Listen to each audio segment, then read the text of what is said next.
मैंने आपको इकाई 1 में जनसंचार में कल पढ़ाया था, उसी का आगे का भाग में पढ़ाने जा रही हूँ। रेडियो। पत्र पत्रिकाओं के बाद जिस माध्यम ने दुनिया को सबसे ज़्यादा प्रभावित किया वह रेडियो है। सन 1895 में जब इटली के इलेक्ट्रिकल इंजीनियर जी मार्कोनी ने वायरलेस के जरिए ध्वनियों और संकेतों को एक जगह से दूसरी जगह भेजने में कामयाबी हासिल की, तब रेडियो जैसा माध्यम अस्तित्व में आया।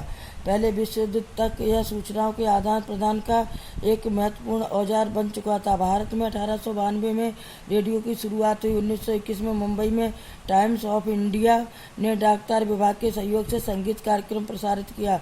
1936 में विधिवत ऑल इंडिया रेडियो की स्थापना हुई और आज़ादी के समय तक देश में कुल 9 रेडियो स्टेशन खुल चुके थे। लखनऊ, दिल्ली, बम्बई, मुंबई, कलकत्ता, कोलकाता, मद्रास, चेन्नई, तिरुचिरापल्ली, ढाका, लाहौर और पेशावर, इनमें से 3 रेडियो स्टेशन विभाजन के साथ पाकिस्तान के हिस्से में चले गए।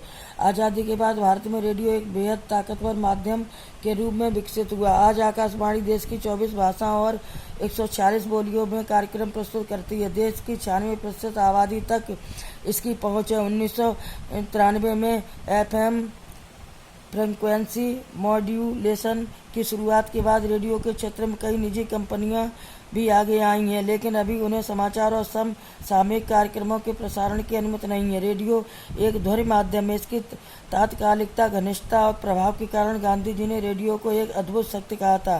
ध्वनि तरंगों के जरिए यह देश के कोने कोने तक पहुंचता है। दूर दराज के गाँव में जहाँ संचार और मनोरंजन के अन्य साधन नहीं होते, वहाँ रेडियो ही एकमात्र साधन है बाहरी दुनिया से जुड़ने का। फिर अखबार और टेलीविज़न की तुलना में यह बहुत सस्ता भी है। इसलिए भारत के दूर दराज के इलाकों में लोगों ने रेडियो क्लब बना लिया है। आकाशवाणी के अलावा सैकड़ों निजी FM स्टेशन और BBS, Voice of America, Deutsche Welle radio Germany, Moscow radio, radio Peking radio Australia जैसे कई विदेशी प्रसारण और अमेच्योर रेडियो क्लबों, स्वतंत्र समूह द्वारा संचालित पंजीकृत रेडियो स्टेशन का जाल बिछा हुआ है। टेलीविज़न। आज टेलीविज़न जनसंचार का सबसे लोकप्रिय और ताकतवर माध्यम बन गया है।